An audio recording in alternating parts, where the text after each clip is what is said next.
Salut tout le monde, j'espère que vous allez bien. Dans un de mes objectifs pour les 3 mois de ce challenge, j'avais dit que je voulais consommer de manière beaucoup plus responsable et soutenir les petits commerçants, et on va en parler plus en détail dans cette vidéo. Avec la situation actuelle, le Covid, même si bon, là on peut commencer à sortir, ça commence à aller un peu mieux, mais bon, voilà, c'est assez mitigé, c'est une situation qui est quand même assez floue, on peut pas trop se prédire l'avenir. Je trouve ça hyper nécessaire et hyper important de soutenir les petits commerçants et les personnes qui souhaitent lancer leur entreprise, et également aussi de commencer à apprendre pour ma part à consommer de manière plus responsable, donc le plus responsable possible, en limitant tout ce qui est fast fashion, de prendre connaissance de la traçabilité du produit et même aussi de la main d'œuvre derrière. Je trouve qu'on a vraiment chacun une part à faire dans ce monde, que ce soit à petite ou à grande échelle. Déjà rien que ce qu'on fait, ça peut apporter du plus dans notre entourage et c'est ça qu'on veut. Aujourd'hui, je voulais vous présenter du coup plusieurs entreprises que je trouve plutôt sympathiques et aussi des mini tips pour consommer de manière beaucoup plus responsable. Mais avant cela, j'avais un petit point à signaler. Si vous avez des gens dans votre entourage qui lancent leur entreprise, n'hésitez pas à les soutenir, que ce soit financièrement parlant. Et si vous ne pouvez pas financièrement parlant, parce que je peux comprendre, au moins tout simplement le partager au niveau des réseaux sociaux, de le partager à votre entourage, ça peut apporter que du positif. Concernant les tips pour consommer, dans un premier temps, ce qui peut être intéressant de faire un tri régulier et soit de donner ou de retravailler des objets, soit des vêtements que vous n'utilisez plus ou sinon qui sont cassés. Enfin bref, essayez de donner une seconde vie à vos différents objets pour pouvoir limiter les déchets. Si vous avez par exemple un vêtement qui va être déchiré, trop grand ou trop petit, s'il est déchiré, vous pouvez le retravaillez-le. S'il est trop grand ou trop petit, n'hésitez pas soit à le donner à une association ou sinon même à le revendre sur Vinted ou autre. Et ouais, moi j'aime bien faire le tri à chaque nouvelle saison, pouvoir soit donner quand je vois que je les porte plus ou sinon les vendre si j'ai envie de faire un peu d'argent avec. Deuxième point, c'est privilégier la seconde main. Tout ce qui va être Vinted, Le Bon Coin, les friperies, aussi les brocantes. Beaucoup acheter donc en seconde main, que ce soit aussi même des articles de luxe sur Vinted, les sacs. Ce type-là, je voulais vous présenter une entreprise qui est Relique, qui a été fondée en fin 2020 par une youtubeuse qui s'appelle Clara Victoria. J'ai pu y aller, j'ai pu acheter 2-3 petits trucs. Et j'ai pu aussi parler rapidement avec Clara. Personnellement, j'ai trop kiffé le design de ce magasin. Je suis hyper fan. Elle propose des vêtements et des accessoires, même aussi des objets entre 5 et 130 € à peu près. C'est très vintage. Il y a aussi Relique Kids pour les enfants.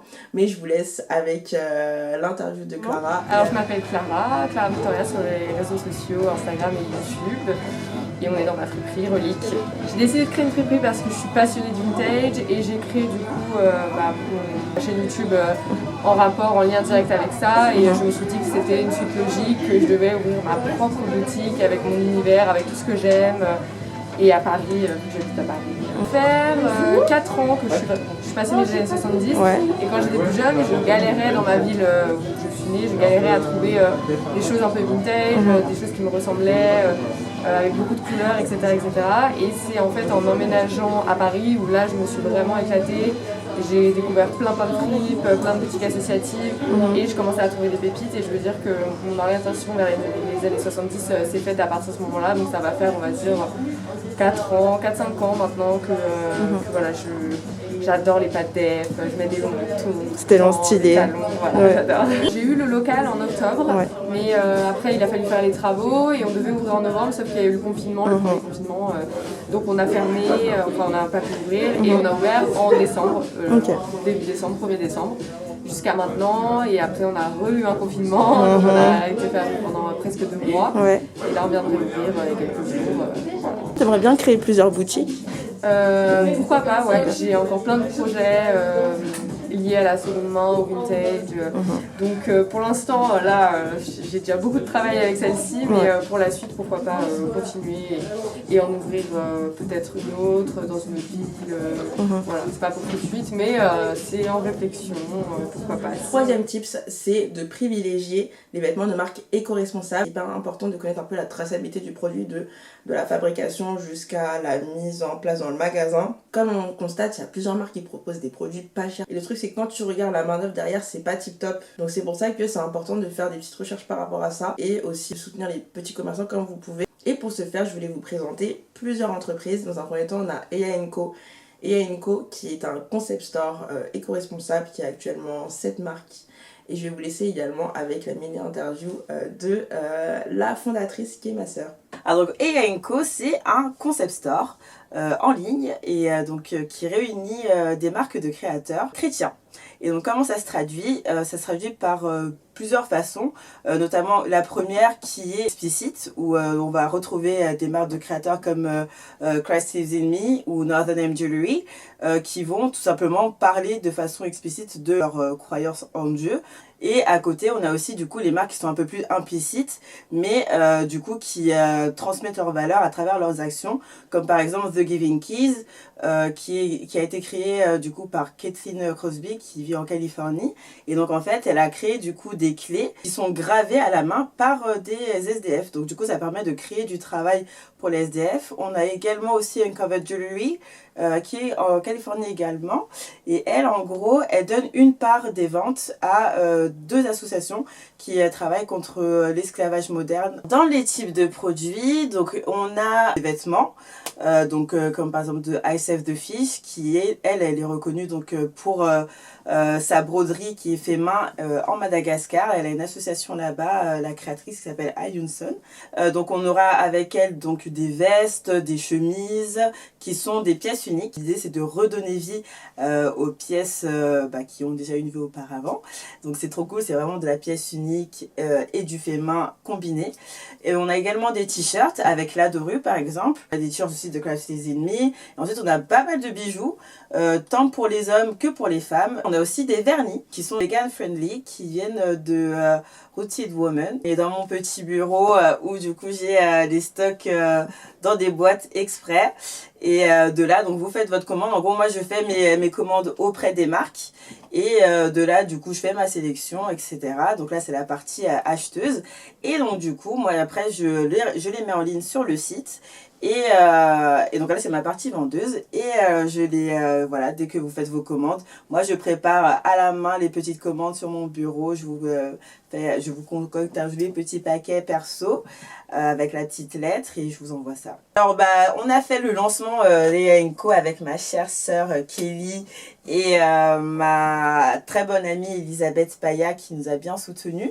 Donc on l'a fait dans un concept store pour que les gens puissent vivre l'expérience Eya & Co. Dans un futur très proche, le but serait de faire un deuxième concept store pour fêter les 2 ans de Eya & Co. Et donc du coup vivre encore le délire, avoir là la dernière fois on avait invité Stereosnap et Gamabunta, des artistes au top qui ont fait des showcases. On avait Noémie Ponce qui présentait du coup ses peintures, ses gravures, donc c'était vraiment extra. Et donc là l'idée ça serait de refaire un deuxième pour nos 2 ans, pour que les gens puissent vivre l'expérience et voir aussi des produits. Du coup là on aura des nouveaux produits également. Aussi également on a PWK Clothing, donc ça c'est un compte Insta que j'ai découvert grâce à une pote il me semble il y a quelques années. Et je suis hyper fan de ce qu'elle propose. Donc en fait PWK ça veut dire People Will Know. Ça a été créé en 2018 par Zoé Reno. Donc du coup c'est une jeune marque d'accessoires et de prêt-à-porter. Et ce qu'elle fait c'est qu'elle crée des sacs, des pochettes à partir de bâches armées transparentes. Et c'est entièrement made in France. Il me semble qu'elle est basée à Lyon. Les produits vraiment faits main et je trouve que les prix sont hyper accessibles. Elle propose un large choix de sacs et de pochettes en quantité limitée. Je viens de recevoir le colis de PWK mais il faut que je l'ouvre vite parce que je pars en week-end et que j'ai un bus dans genre moins d'1 heure. Je vais l'ouvrir et je vais voir s'il est stylé. C'est trop mignon le packaging. Hi. C'est ça. Je crois que c'est la sacoche Clément que j'ai. Archi belle la sacoche. Attendez. Je suis émue. Je vais mettre des trucs dedans pour que vous puissiez vous en rendre compte. Je suis trop fan. Je trouve archi cool la sacoche. Franchement, trop belle.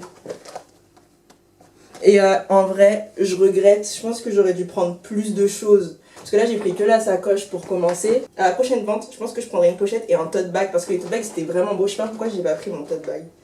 Franchement, il est archi beau. On valide. Et 4e point, c'est de soutenir les petits commerçants et les nouveaux restaurants. Pour ce faire, je voulais vous présenter LPDA Pâtisserie. On va en parler plus en détail tout de suite.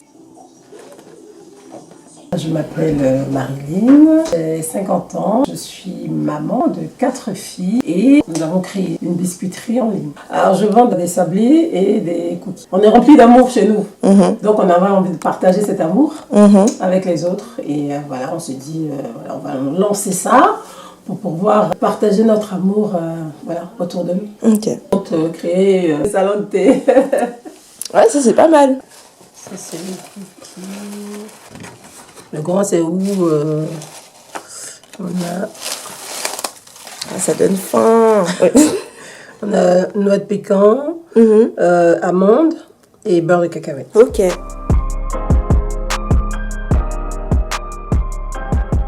J'ai eu des sablés en plus. Et là, on a tous les cookies. On attend demain.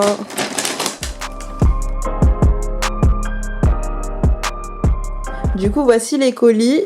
Dans un premier temps, on a ce petit colis avec des cookies. Je crois que c'est que des cookies au chocolat. Il y en avait 4, mais j'en ai déjà mangé un. On est là. Et le deuxième, c'est celui-là. Et ça, c'est un coffret avec... donc, on a les cookies aux amandes avec du noix de pécan. Et là, c'est peanut butter. Et on a aussi des sablés ici. J'ai envie de tout manger maintenant. Ça a l'air d'être trop bon. Leslie, du coup, toi, c'était... peanut butter, c'est lui. Butter. Non, toi, c'était pécan. Le choco. J'ai dit, vous mangez les sablés, c'est vraiment la pire. Ça a l'air d'être super bon. Ils sont si bons.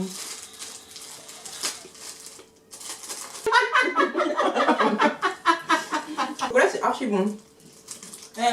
Notre pécan, c'est une tuerie. Trop bon. Peanut butter. Wow. Là, ça peut que être bon, peanut butter. Et là, en plus, ça se voit vraiment, c'est vraiment un truc fait maison, c'est trop bon. C'est archi bon. Non, c'est trop bon. Une pépite, ça. Vraiment un régal. Après, on a presque tout mangé. Vous voulez des cartes de visite? Ah, de ouf. Tiens. Merci. Ouais. Oh, il est pas mal. En soi, ça a été une super bonne semaine. J'ai été hyper efficace au niveau productivité. J'étais grave à fond. Je pense que le temps, il joue beaucoup par rapport à ça. Pour tout ce qui est foi/religion, école, alternance, j'étais au taquet. Les réseaux sociaux aussi, ça allait, ça va.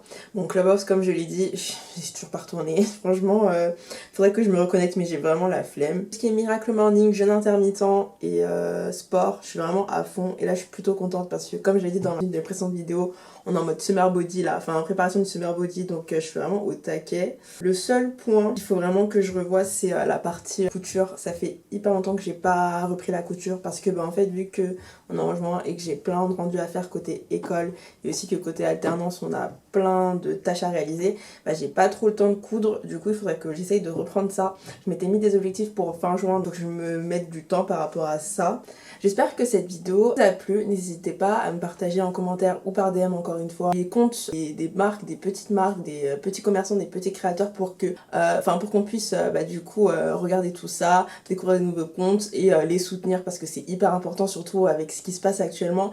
Et comme je l'ai dit, n'oublions pas que pour avoir un impact à notre échelle, donc n'hésitez pas à soutenir les petits commerçants qui sont à côté de chez vous, même vos potes qui lancent des projets quoi, parce que leur premier client ça peut être vous, ou sinon votre entourage si ça ne vous concerne pas. Et puis voilà, je vous dis des bisous et à la semaine prochaine.